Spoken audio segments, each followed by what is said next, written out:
You're listening to a podcast by the Center for Action and Contemplation. To learn more, visit cac.org. Hey everybody, this is Jacqui Lewis, and this is a special mini-series of Love Period, in which we're focusing on Black History Month.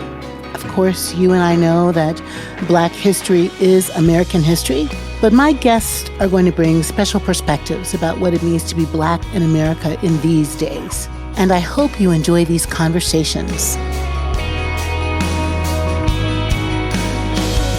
Hi, Kaliswa. Hi, Jacqui. Oh, wait a minute. Did you pitch your voice down? Is that what happened? I did. I moved to my my recording voice, a little sultry. I like it. All right, meet me here. How are you doing? I mean, my default answer is great, but it's not. I mean, I don't have any tragedies going on, but I just sort of woke up a little bit. Actually, I think I woke up fine and then had some day-to-day bumps that made me feel like, so I'm a little right now. But happy to see you. Mm-hmm. I'm happy to see you too. People can't see us.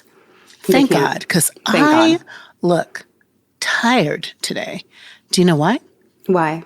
Because I'm tired. Well, there you go. Really A plus B equals C. I'm so tired today. I'm so tired. Are you tired of like the way the world just is full of funky, political, clashy, angry? Mm-hmm. Not enough love, Kaliswa. Not at all. Enough love. Actually, last night, off topic from what we're talking about, but yesterday, I should say, I got a notification while I was recording something that there was a shooting in Washington State, where I'm from. Yeah. And I was like, oh, every time you see that, you're like, oh my God, where? So I go and I look it up, and it was in Richland, Washington, where my immediate family isn't, but I was born there and I have some family there. Yeah. And I texted some family, and turns out my cousin was in the Fred Meyer where there was the shooting, and she had to hide in a locker for like hours. Are you kidding me? No, and she's fine. But I was like, this is insane that this is the world. Like, I always knew that it was just a matter of time before the way that things are going, the way we don't have a lock on gun control. It was a matter of time before I was like 1 degree from it, or someone in my circle. But it's wild that it happened. Now, she didn't, she survived. She's, I don't know psychologically and emotionally where she is, but she's unscathed. And one person was killed and a police officer was hurt. But I do not understand a world in which I found out she was fine, and then I just am like, okay, and then I go about my day, like as if a shooting didn't happen to someone who was just in a grocery store, like. That to me encapsulates where we are. When you say, are you tired? Yes. But I feel like I'm so tired that I don't even process all of the things that are happening, because if we processed it all, we would fall apart. It's not normal to have this much chaos and pain all around us, That's exactly how I feel, sweetie. That's exactly how I felt. Before we got together for this conversation, and I have permission, dear listener, to call Kaliswa sweetie, because she's my little sister. I'm her pastor.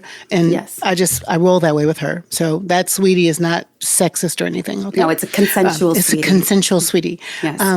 When I was, scurrying to get to this call with you, this conversation with you, my brain was so hurting. I'm not tracking things today. I looked at my clock at one point. I was like, okay, yep, I'm going to eat this sandwich and da-da-da-da-da. And then suddenly it was, 5 minutes into the time I was supposed to be with you. And that time just went into, Kaliswa, a flurry of emails, in response to a flurry of emails, in response to a flurry of tweets, in response to a flurry of posts, of just personal inconvenience and collective trauma. I had so many conversations today in which everyone is saying, I'm not okay. Mm-hmm. So maybe we're supposed to set a little table today for not okayness. I think I would really appreciate that, like, as opposed to what we all often do, which is like, dust yourself off, get up and charge, at a certain point that what's the word? That's a bit delusional, I think. It is. It's how we're wired. Yeah. And I know you're very, very wired that way, and I am, but collectively as a culture, even people who wouldn't consider themselves, we are. It's part of capitalism. It's part of America. It's part of now this like global world, but it's not Western, working. let's go. Yeah. It's not working.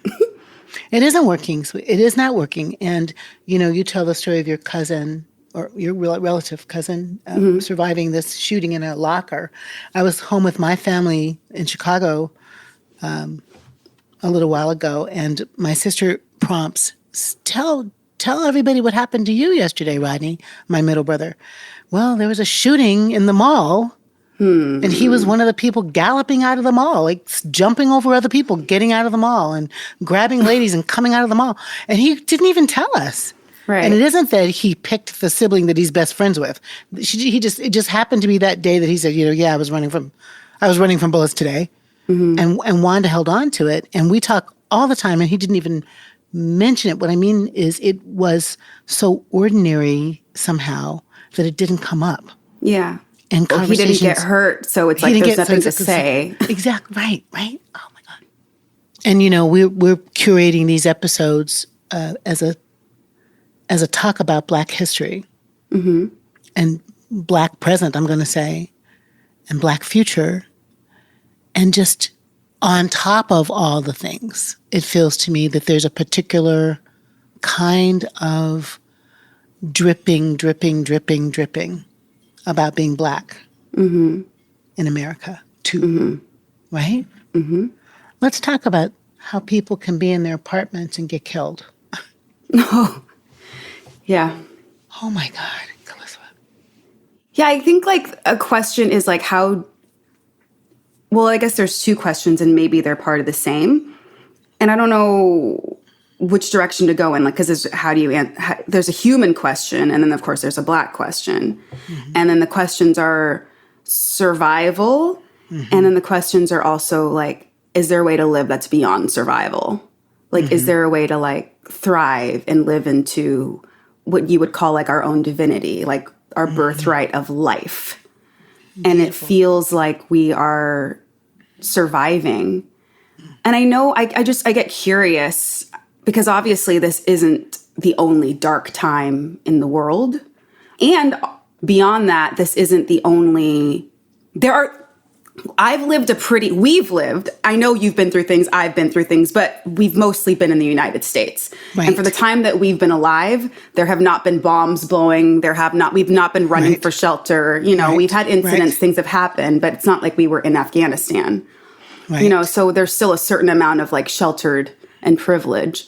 Although this is a different kind of violence. Yes. That this like drip, like you say, are everyday terrible things happening, but there's enough normalcy going on that you can push that stuff to the side and be like, well, what do I want for my career? How do I want my family to be? What house am I moving into? And focus on those things as opposed to the world is sick. Yeah. And almost, just to circle back to the very top of what if we set a table today for the not okayness, right? I don't want to be shiny, sparkle, Jacqui, everything's okay, Jacqui, in the face of all the stuff. Yeah. I feel called to truth about it. That's what we write about in Fierce Love, that whole idea of truth telling as an act of love. And I feel so sad, Kaliswa, today. Like I'm so glad to see you. And I feel sad that Amir Locke is dead, and there's a shooting in your hometown. I saw that today originally, and I thought, that's your town? It's not my town. I was born there, and I have family there. Yeah. Like, because I was listening to another recording of you earlier today, proof texting it. Is it right? Is that what she said in this other podcast? And you described that little girl in that town. Yeah. And the friends, the super friends of the first generation friends you talked about in that room. I just don't want us to be these people, Kaliswa. I don't want us to be these people where whatever you would gain from using a key to go into somebody's house, which means you had collaboration to catch them at something, that whatever you would gain, that it's okay for them to die to gain it, is just a world that I don't want to be in. I mean, I don't want to be in that world, y'all. Yeah. Yeah. We don't want to be in that world. But it feels like your solution is, well, actually, let me not put words into your mouth. Who I know you to be, and I don't know how you are evolving or changing how you approach these things, if you are. But, we say a million times, you've said it a million times, you're the one who runs into the fire. Yes. Are you tired of running into the fire? Yes. Wow, that is big. It's huge. That's, whoa. Whoa. Wait, what? Right. I'm tired of running. I know. I'm tired What of running. does that mean? I don't know. Okay. That is huge. I don't know. I don't know.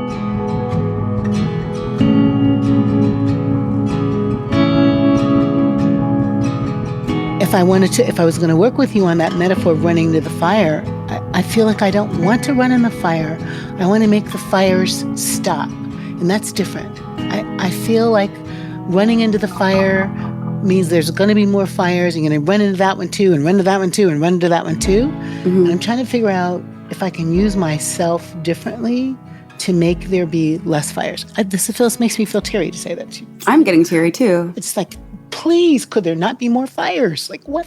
What? I don't want there to be fires anymore. I'm so tired of the feeling that fire is normal. That's what I'm saying, babe. Like, what are we doing that there's a fire all the time? What are we doing that the media keeps broadcasting the fires of hatred and pain and brutality?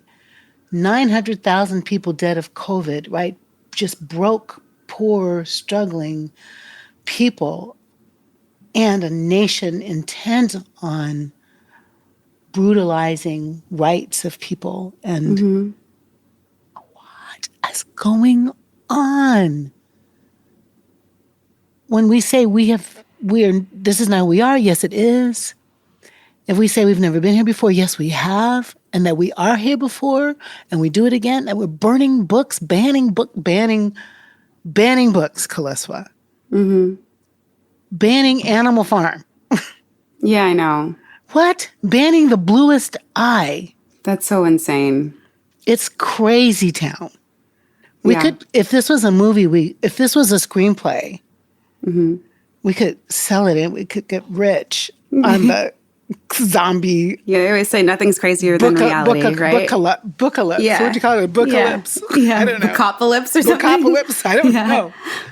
Yeah, what do you think? I don't want to run into the fires because I don't want there to be any more fires. Me too. That's how I feel. But I don't, how do you not make there fires when, I believe that the cause of this, of course, is macro in the sense that there are systems, systems in place, whether it's policy, governments, all of that stuff. And then racism and hatred and just all sorts of discrimination towards people's beliefs, religions, who they love, all of that stuff. And I also really do believe that a lot of it stems from a lack of self-love. Yes. Which is really such a hard thing. Hard. Yeah. Hard. Yeah, because you come into the world, I feel, and then you come into your country, and then you come into wherever you're from. And it feels a lot of times that there's who you are, and then there's already a standard of what is good.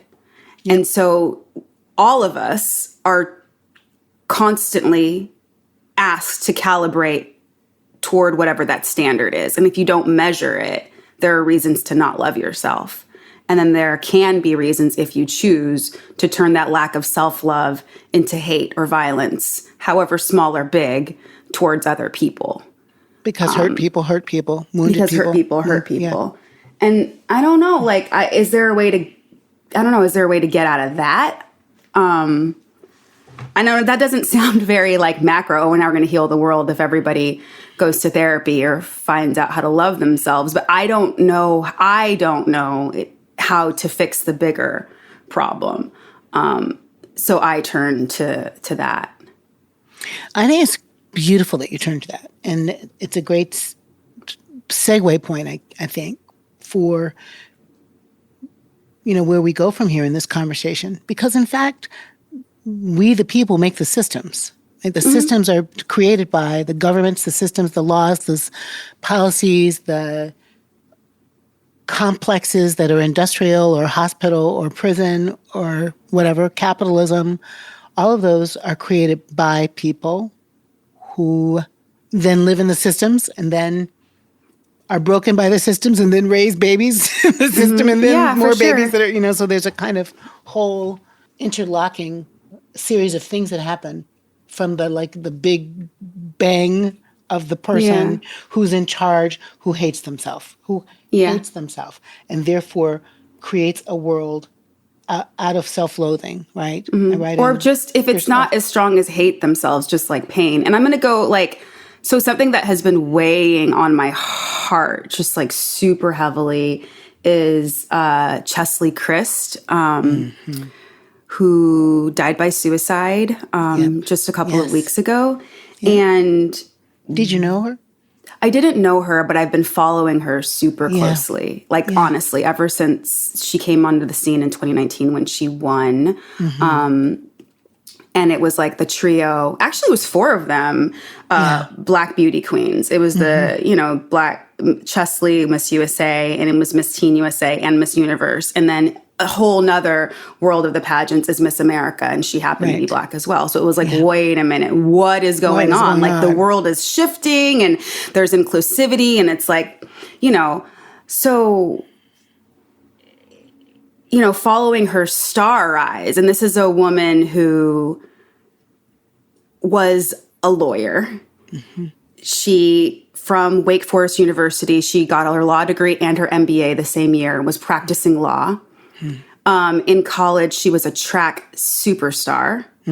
She did pageants because her mother was was a Mrs. North Carolina. I think I might be messing up, but she did pageants, and she just seemed to have it absolutely all. She won Miss USA. Nobody had a bad thing to say about her. She's just stunning, bright light, supermodel beauty, but brains, activist, all up about everything. E! Entertainment was extra. No, she was on extra as a reporter. How does this woman feel like she needs to kill herself because her life isn't worth it because she's in so much pain? Yeah, that's right. How? But the comment, in some of her writings, she spoke about the trolls and comments that she got about her being Black and not deserving, her not really being beautiful, her body type, her hair, which was stunning, her never actually being enough. And I'm sort of if she's not enough, what chance do we all have if Chesley Christ isn't enough? And if she believes that lie, then what world are we creating? Yeah.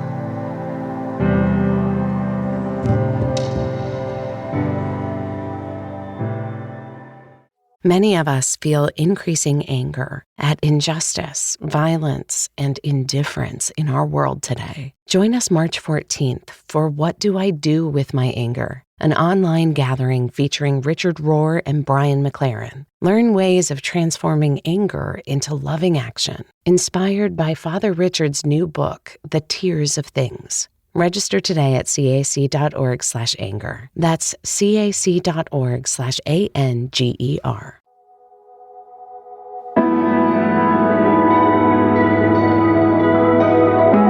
This is one of the fires.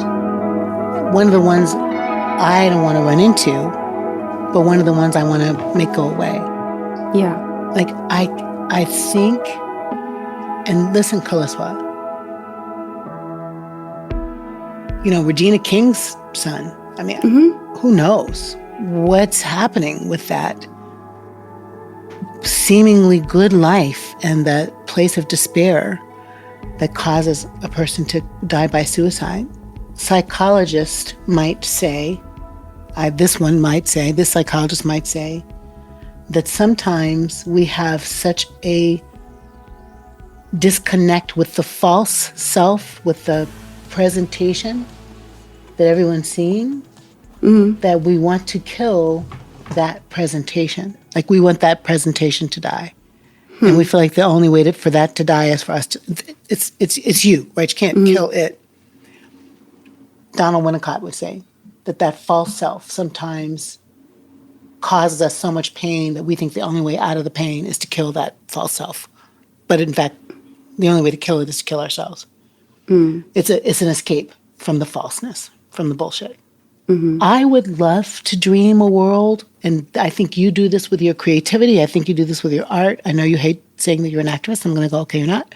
But this place of telling stories that change the story, or the place of enacting something that helps people go, oh, I can do that.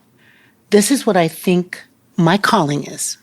It isn't so much now run into fire, but how do we change this story so that there's not so many false selves and so much pain? And I think you do that.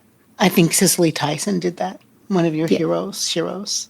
Yes. Let's just talk about that for a minute. Let's talk together a little bit about Black art creating life, Black art creating true self, authentic self. Yeah. Well, she's definitely one of my heroes. And I didn't know how much of a hero of mine she was until after she passed and I got my hands on her book.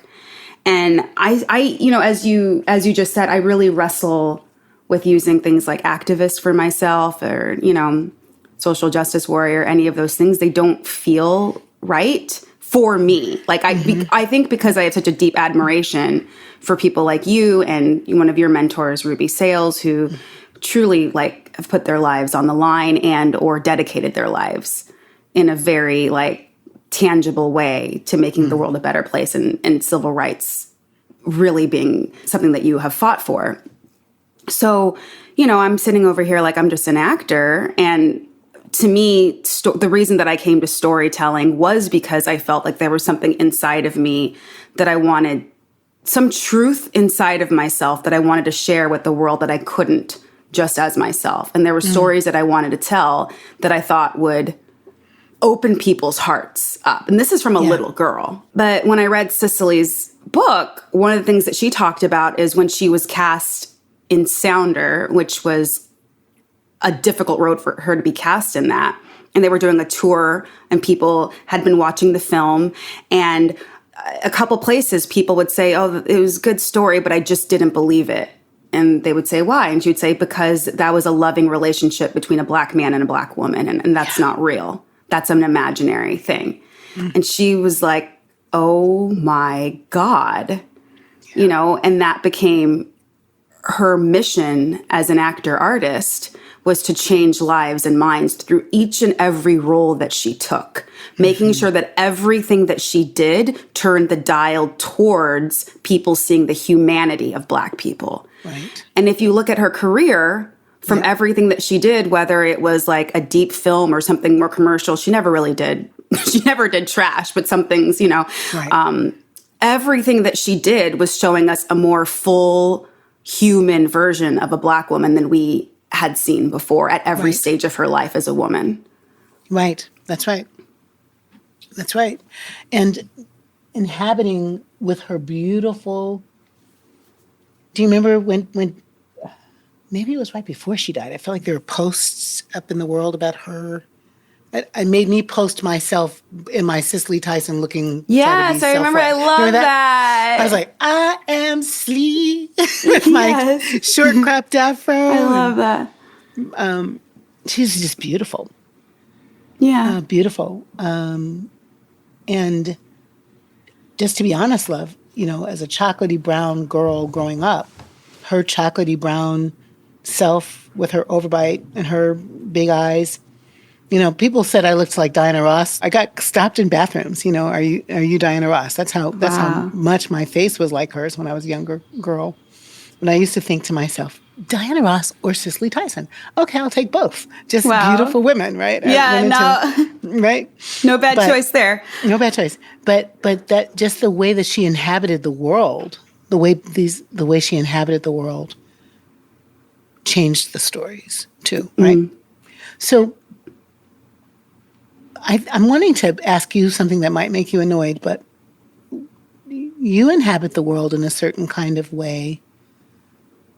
Do you ever think of how you are changing the Black story by the way you inhabit the world? Meaning the Black present and the Black future, Kaliswa. Do you think about that?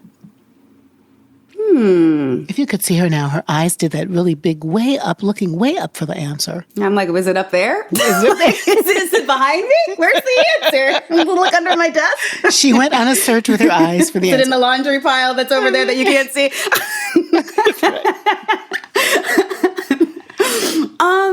I think a lot. I do. I mean, I've always thought about what my story is ever since I came to this country and realized I was Black. Can you just pause there? Because everyone doesn't know what you mean. But you came here. Yes. As a 3-year-old. As a 3. I was born here, and then my mom sent me to Liberia, where my grandparents raised me until I was about 3, a little over 3, and then I moved back here, and then I was introduced to my parents, and they raised me, and suddenly I was not in Liberia, West Africa, where there are Black people and loving people all around me. I was in the Seattle area, Bellevue, Washington, where there's a lot of white people, and suddenly having to go to a preschool Montessori school with just white kids and just realizing my otherness. And that was just one of the most traumatic shifts, losing my grandmother who had been around me forever. She went back, and I was just with my parents who loved me and were awesome. But it was what is this new world? What are these white people? Something is wrong with me. I don't look like these people. So that, I used to sit under the stairs at Montessori and cry every day.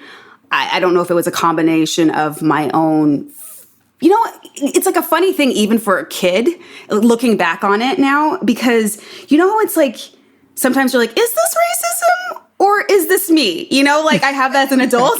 Was that cashier being racist? Or am I sensitive? And sometimes they're racist, and sometimes you're having a bad day and you don't know. And when I go back and look at the story of, I used to cry under the thing, there were all the white kids, and I don't know how much of that was my own whatever insecurity as a little baby, and how much of it was they were treating me strange because I was a little Black kid out of nowhere. I don't know, but regardless, I suddenly had an awareness that I'm Black, and nobody was having, my parents weren't Black is beautiful at home. That's just, they're immigrant. They're not doing that. So, I had to be taught that Black was not awesome, and then move through my life. And a lot of my teens and early 20s, believing that, and then having to deprogram that. So let me say that back. You got programmed that it's not awesome. And then you had to unlearn that and learn how awesome it is. Yes, exactly. And now I think it's awesome, and I'm so grateful. I don't want to be anything but a Black woman, Right. But that's not the story my entire life at all. Right. And it's not the story, it's not the American story, right? It's not the American story, but depending on where you are sitting, you can think that is the American story. You can, or you can think that there's something wrong with me if I don't have the background or the culture that people think as traditionally African American, whatever that is. And then you realize there is no traditionally African American. There's more than one Black. There's way more than one Black. Right. Even in a household, there's more than one Black. That's right, close one. But I did not understand that for a very long time. So I think the first step for me was owning who I am as a Black woman, and feeling that deserved space in this world, that I didn't have to shift myself into any other type of Black to be good. Amen.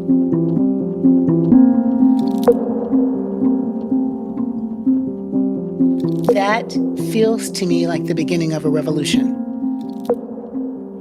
So this woman named, this woman named Candace Bimbo, who wrote a book called Red Lip Theology. You got to get, we got to read that. That sounds like your theology. It's totally I'm like, why did you steal the title of the book I was going to write next?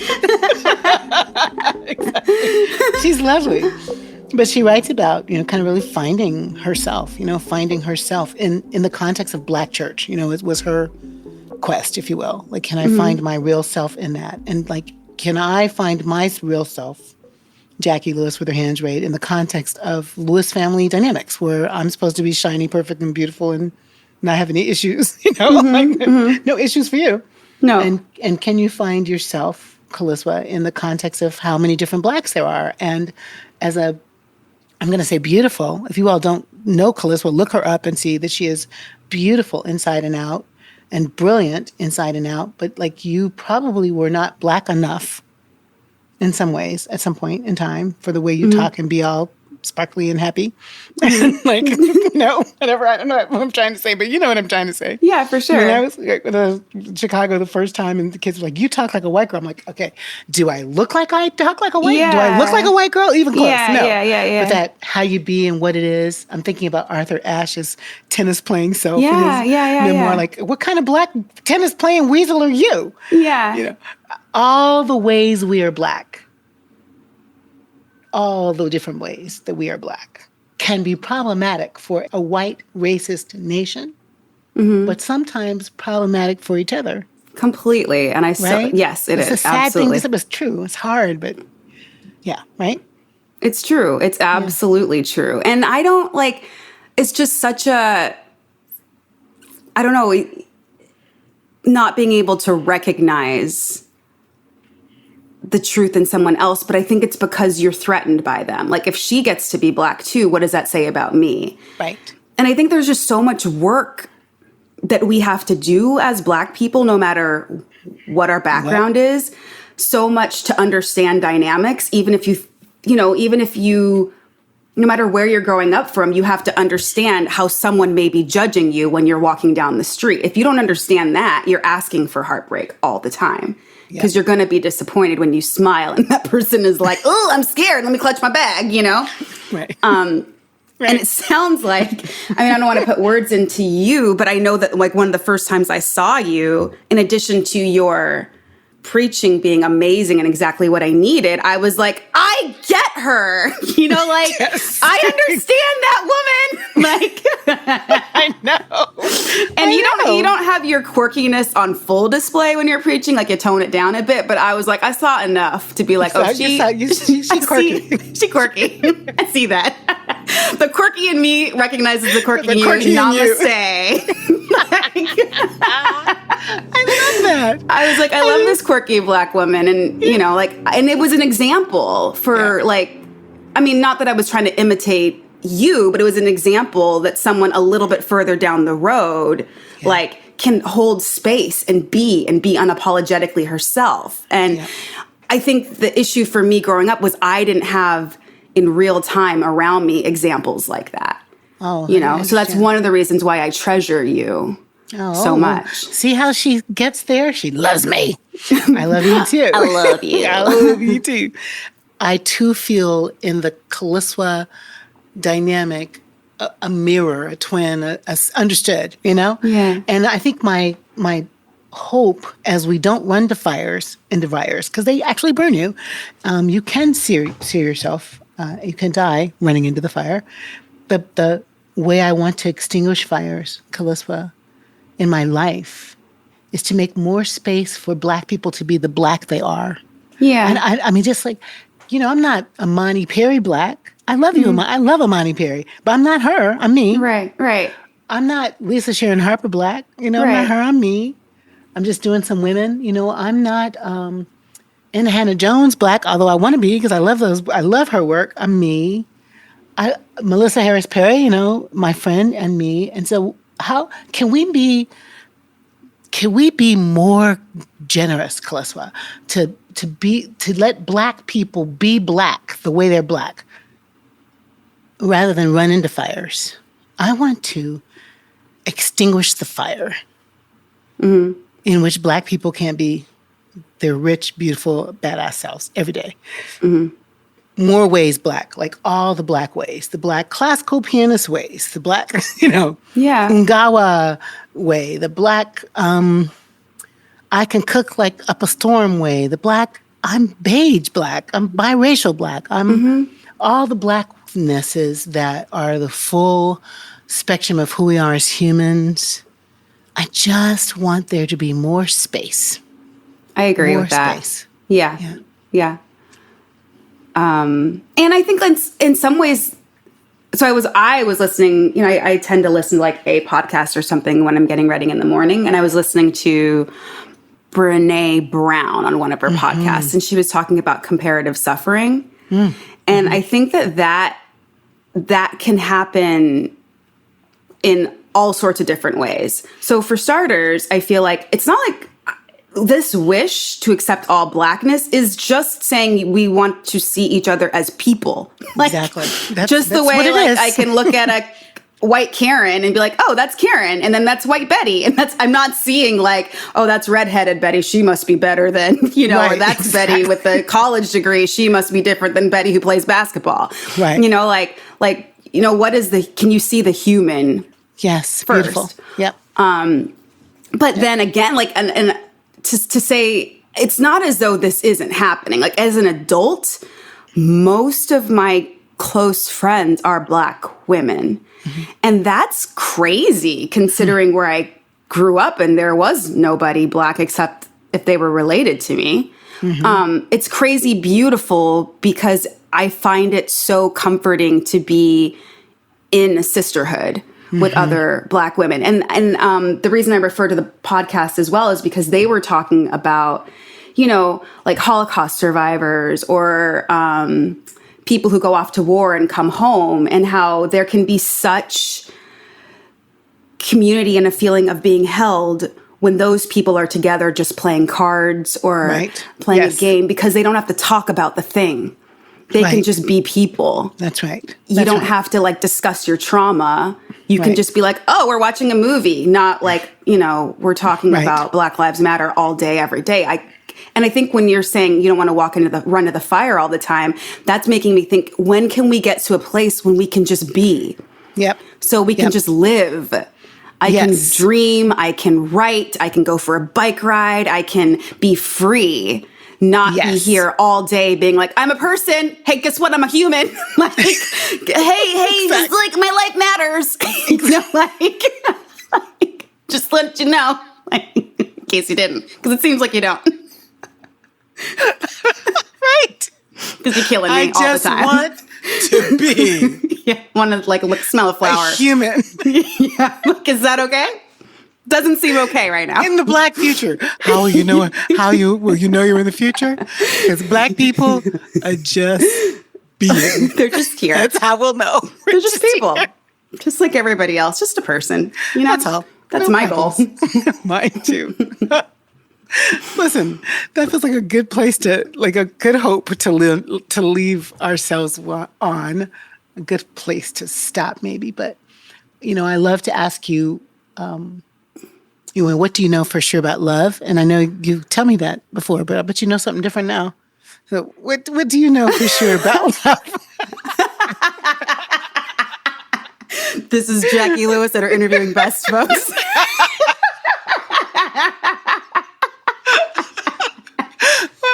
I know I love you. Let's start there. Start there. Okay, good. No, I really do think that love and any expression of love, and whenever I feel loved or give love, I drop into the present moment. I stop living in fear. I do that thing where I can actually be and live whenever there's love. Love is absolutely freeing.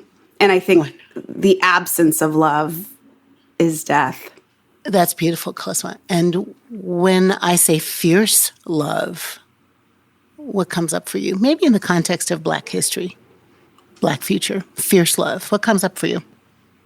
I think that this thing that Black people have been able to do all over the globe, and when you think about this country and the 400 plus years of survival, that Black people, despite everybody telling us that we are not beautiful, that we are not competent, that we are not human, there's just is this deep, deep love, like the love that comes through singing, that comes through your mama braiding your hair, that comes through shea butter on your skin, that comes through like we may not have everything, but these are the ways that we can love ourselves. You know, and I think that is a fierce love that's strong enough to survive people trying to take your human away. that is some fierce love.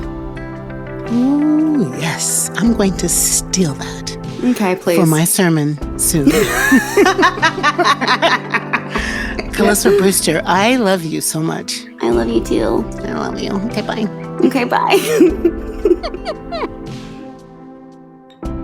Thanks for listening to this episode of Love Period, a special series we put together for Black History Month.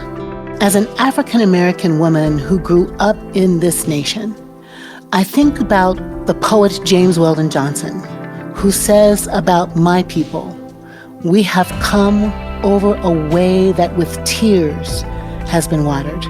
I think about the tears of my ancestors, watering the soil of America, tears baptizing my hope, tears that are often tears of joy because we've learned how to make a way out of no way. Black history, Black heritage, it's everyone's history. These stories belong to all of us.